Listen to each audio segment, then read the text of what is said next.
Ravi de vous savoir une fois de plus nombreux à suivre ce magazine environnemental Objectif Vert. Pour ce nouveau numéro de l'an 2020, l'accent sera mis sur les défis sécuritaires au sein des parcs nationaux de la RDC. Mais pour en savoir plus, découvrez les détails dans ce sommaire en images. Dans ce premier numéro Objectif Vert de 2020, vous suivrez la sécurisation des aires protégées de la RDC au cours d'une descente effectuée par le général du corps pour la protection des parcs nationaux dans le parc national des Virunga. Vous suivrez l'entretien avec la directrice adjointe du parc national des Virunga sur les nombreuses réalisations de cette aire protégée pour l'épanouissement des populations autochtones. Toujours dans ce magazine, le portrait de Florie Botamba, activiste de la société civile environnementale, qui a tiré sa révérence le 29 décembre 2019. Également, dans ce numéro du magazine Objectif Vert, vous suivrez l'essentiel de l'actu environnementale, sélectionné pour vous par Sandrine Fundi. Tout de suite, je vous invite à découvrir les détails de tous ces titres. La République démocratique du Congo possède 9 parcs nationaux et une soixantaine de domaines de chasse et réserves gérés par l'Institut congolais pour la conservation de la nature, chapeauté par le pasteur Cosma Wilongula. Ces espaces dédiés à la conservation couvrent à ce jour 10,47% du territoire national. Cependant, le pays a pris l'engagement de ramener ce pourcentage à 17%, car le parc permet de conserver les rivières, les forêts, les animaux, les montagnes et les volcans et bien entendu la riche biodiversité qui regorge le pays. Aussi, 5 parcs sur les 9 parcs nationaux qui comptent la RDC sont classés patrimoine mondial de l'UNESCO ou site Ramsar. On peut citer le parc national des Virunga, le parc de Kaouzi-Biega, le parc national de la Garamba, Kundelungu ou encore la réserve de Maïko. Pour ce premier numéro de l'année 2020, l'accent est mis sur les défis sécuritaires auxquels font face les espaces dédiés à la conservation en RDC. Pour cela, votre MAG vous amène aujourd'hui dans quelques parcs nationaux de la RDC, parmi lesquels le parc national des Virunga, premier parc national de la RDC. Le parc national des Virunga, loin d'être un espace de conservation policière, est un à protéger où se pratique une conservation participative, car le parc emploie près de 3000 personnes chaque année, parmi lesquelles 30% de femmes. De quoi résorber le chômage dans cette partie du Kivu et par la même occasion dissuader l'enrôlement de jeunes Kivusiens dans les groupes armés qui sèment désolation et destruction. Chantal Chalukoma, qui est directrice adjointe du parc national des Virunga, a reçu votre magazine dans son bureau à Rumangabo, dans le territoire de Rutshuru, pour un entretien au cours duquel elle parle des nombreuses réalisations d'intérêt communautaire réalisées par le parc national des Virunga. Rumangabo, siège du parc national de Virunga, où se trouve le bureau administratif de cette aire protégée. Chantal Chalukoma, directrice adjointe de ce parc, brosse ici la situation sécuritaire qui y prévaut avant de résumer l'organisation de la sécurité. Au fait, le parc national de Virunga, c'est vraiment une aire protégée qui évolue depuis plusieurs décennies dans des milieux hyper troublés, quoi. C'est-à-dire que ce soit dans le Grand Nord, disons dans la partie nord du parc, dans la partie centre, dans la partie sud, c'est tout le temps des situations d'insécurité, comme vous les apprenez et comme vous les voyez sur des chaînes de télévision. Nous avons une sécurité très bien organisée et très bien forte. Nous avons, pour le moment, nous sommes à 741 agents ICCN, je vais dire éco-garde, qui travaillent pour la sécurité et de la limite du parc, pour la sécurité de la biodiversité à l'intérieur des limites, et pour la sécurité des agents et pour la sécurité des touristes. Donc nous avons des stations, à chaque station il y a un chef de station, il a des adjoints et il y a des équipes qui travaillent là-bas en termes de sections, des pelotons et ainsi de suite. Et puis nous avons 2 experts, disons nous avons quelques experts qui appuient les parcs en termes de sécurité. Et voilà, c'est un peu ça la manière dont nous organisons. Face au conflit d'envahissement de parcs par les communautés riveraines, Chantal Chalukoma rassure que la loi est claire à ces sujets. La loi reste la loi, c'est-à-dire une fois tu es pris en flagrant délit, mais voilà, tu subis ce qui est dans la loi. On est là pour informer, on est là pour former, on est là aussi pour éduquer en matière de la conservation et on essaie de communiquer avec la population, parler des limites, parler du bien de la conservation, parler du pourquoi de cette conservation, les avantages qu'ils tirent aujourd'hui et que leurs enfants vont tirer demain. Et là, ça nous arrange. Et là, très facilement, les envahisseurs quittent parfois, souvent d'eux-mêmes, bien que parfois il y a des récalcitrants. Nous essayons maintenant de mettre avec les communautés, c'est ce que nous appelons la délimitation participative ou bien la matérialisation participative. Nous définissons avec les communautés quel type de bornage nous allons mettre afin que la limite soit claire, que la population sache qu'à partir d'ici, je suis dans le parc.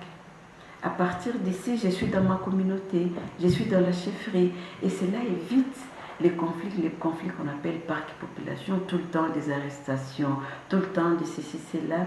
Et ça, c'est un facteur qui favorise une cohabitation pacifique entre les agents de la conservation et les communautés. Enfin, le parc national des Virunga se veut un moteur de développement pour toute la province du Nord Kivu. Actuellement, le parc se veut être un des moteurs du développement de la province de Nord Kivu. Parce que, une fois le développement est là, c'est vrai, la population va beaucoup plus se désintéresser des ressources naturelles qu'ils utilisent aujourd'hui pour leur survie. Et en termes de développement, il y a pas mal de choses qui ont été faites pour essayer de contribuer à alléger des questions de pauvreté autour du parc. Il y a beaucoup de choses qui sont faites, mais également pour le moment, nous sommes en train de nous investir dans la construction des barrages hydroélectriques afin de fournir l'énergie propre, l'énergie verte aux communautés vivant autour du parc. Et avec ça, nous espérons qu'il y aura quand même un tonus pour le développement.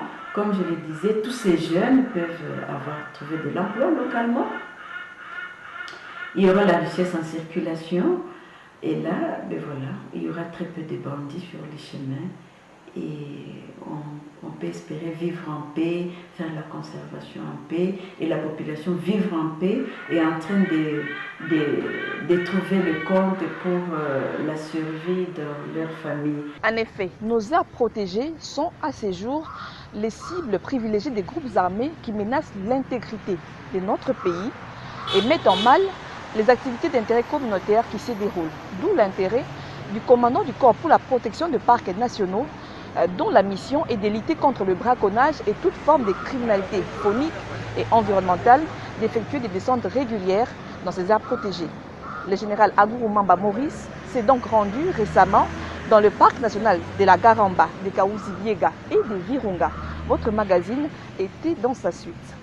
C'est pour donner l'impulsion à ces agents et trouver des solutions durables à la recrudescence de l'insécurité et les conflits entre communautés riveraines et les gardes-parcs que le général-major Aguru Mamba Maurice, commandant du corps PPN, a tout récemment effectué une mission de travail dans quelques aires protégées du pays, dont la Garamba, Kaouzi-Biega et Virunga.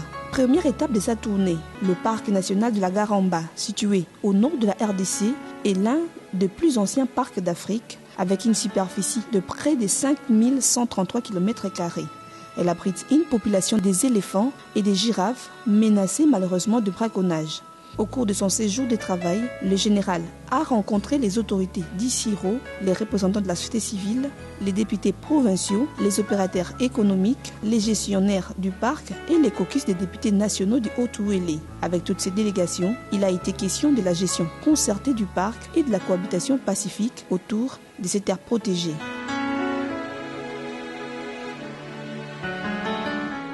Après la Garamba, le commandant du corps PPN s'est rendu au parc national de Kaouzi-Biega, situé dans les provinces du Sud et Nord Kivu ainsi que dans les Maniema.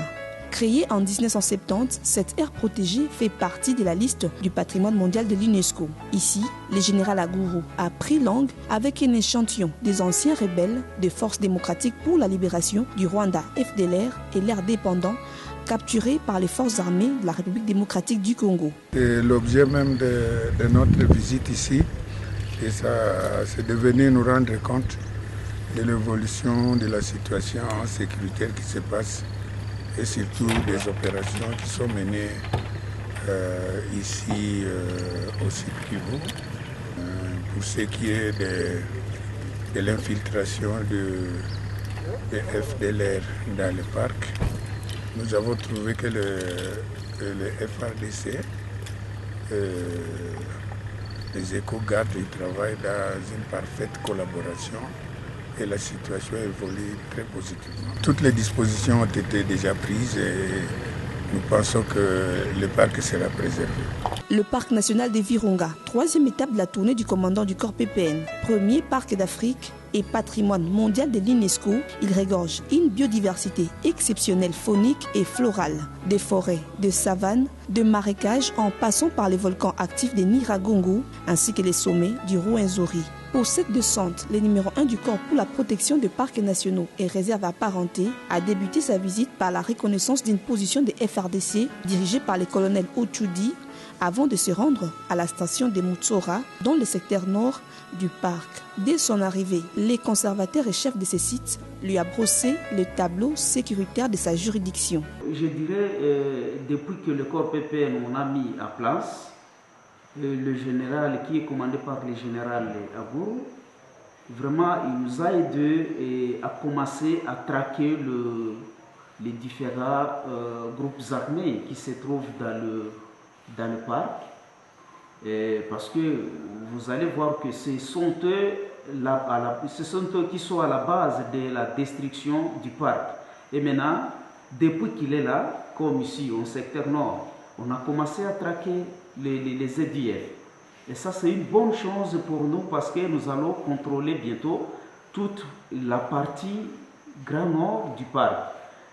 Donc, on fait des patrouilles et des opérations qui est tellement musclées pour essayer de chancer tout le monde hors la loi qui reste cantonné dans le parc.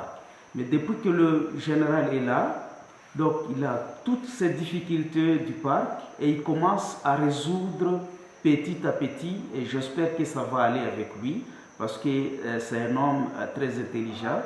Il a commencé au secteur sud, il a commencé aussi, il est arrivé au secteur centre où on a traqué tout les maïmaï et on commence maintenant à traquer les EDF. Espérons que le parc aura un résultat positif par rapport à la conservation.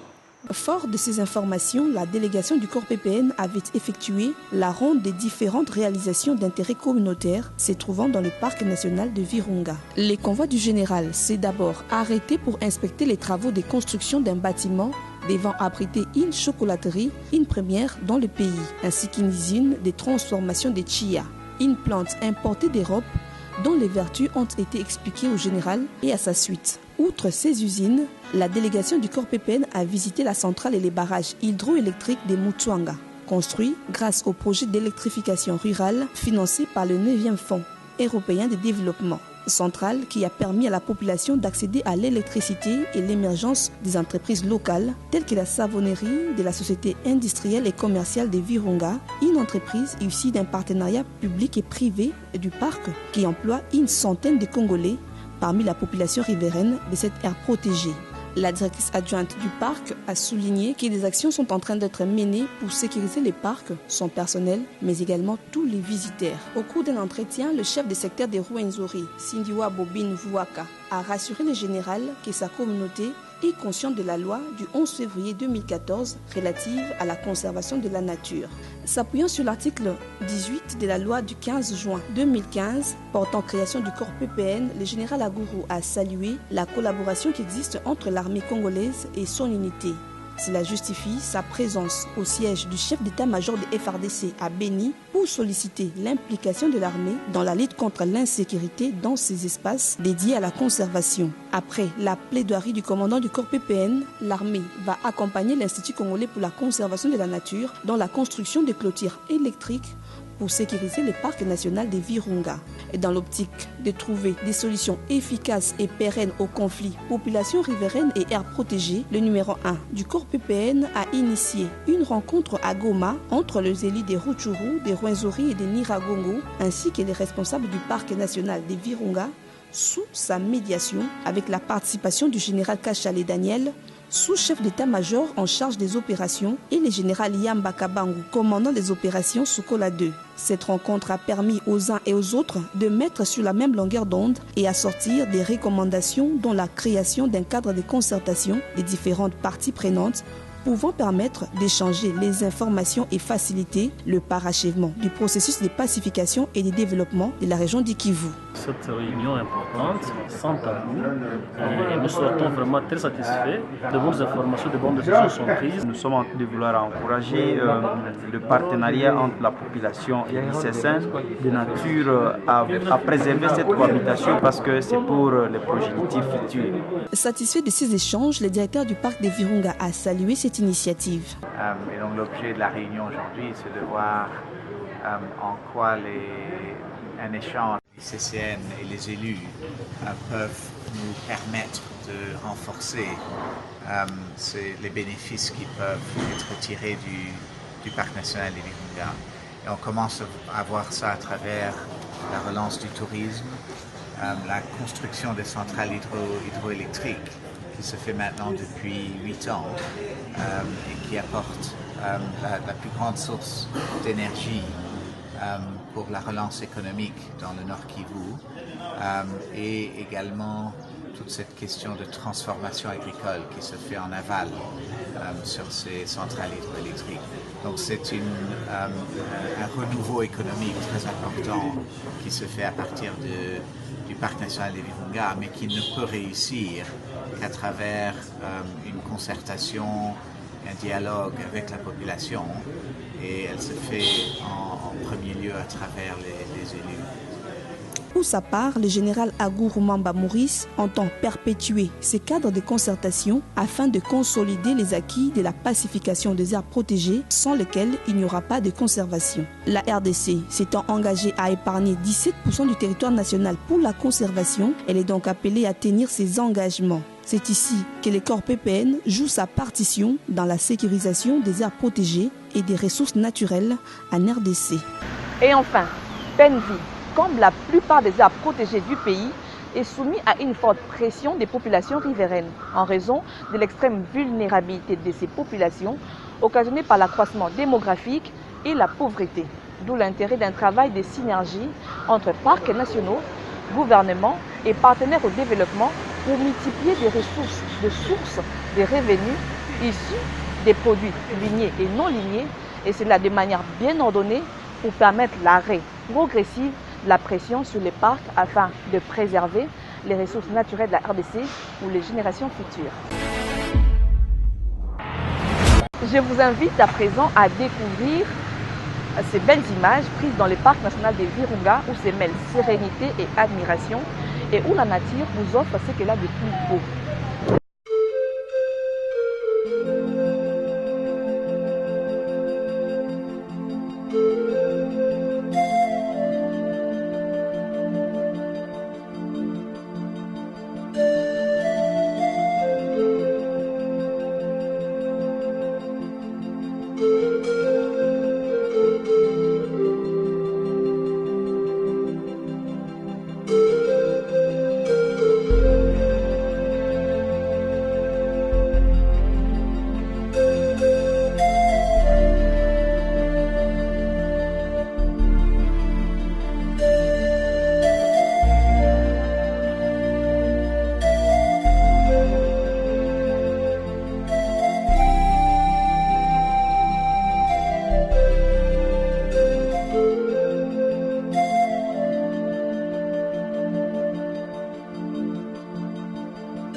Le président de la République, Félix-Antoine Tshisekedi Tshilombo, préconise que la RDC soit le pays pilote pour faire face au réchauffement climatique. Il l'a dit lors de son adresse sur l'état de la nation. L'Éthiopie vient de revendiquer une fois de plus un record impressionnant avec plus de 353 millions d'arbres plantés en 24 heures comme il a fait en juillet 2019. Une naissance de volcans sous-marins qui croît très rapidement dans l'île de Mayotte. Cette éruption volcanique exceptionnelle et de très grande ampleur est suivie par les scientifiques afin d'éclairer les décideurs sur les dispositions à prendre pour protéger la population environnante. Et pour finir cette nouvelle triste, Flori Botamba, activiste de la société civile environnementale congolaise, a tiré sa révérence depuis le vendredi 29 décembre 2019. Et je vous propose donc de suivre son portrait. Sa simplicité légendaire et son esprit d'ouverture, et par-dessus tout, sa parfaite maîtrise de la gestion des forêts ont fait de lui un acteur incontournable dans les questions climatiques en RDC. Il a travaillé au ministère de l'Environnement avant d'occuper le poste de coordonnateur de projet et point focal RAID au sein de l'ONG internationale WWF. Activiste environnemental de première ère, Flori Botamba a, au cours d'un numéro d'Objectifs Verts, lancé un appel à la communauté internationale afin de mettre à la disposition de la RDC des moyens conséquents pour préserver les forêts du bassin du Congo. Il s'éteint le vendredi 29 décembre 2019 à la suite d'une courte maladie, alors que le pays avait encore besoin de lui. Pour ces premiers numéros de votre magazine de l'année 2020, l'ensemble de l'équipe Objectifs Verts s'est joint à moi pour vous souhaiter une heureuse et fructueuse année 2020. D'ici là, portez-vous bien, prenez soin de vous, mais surtout de votre environnement. Au revoir et à très bientôt.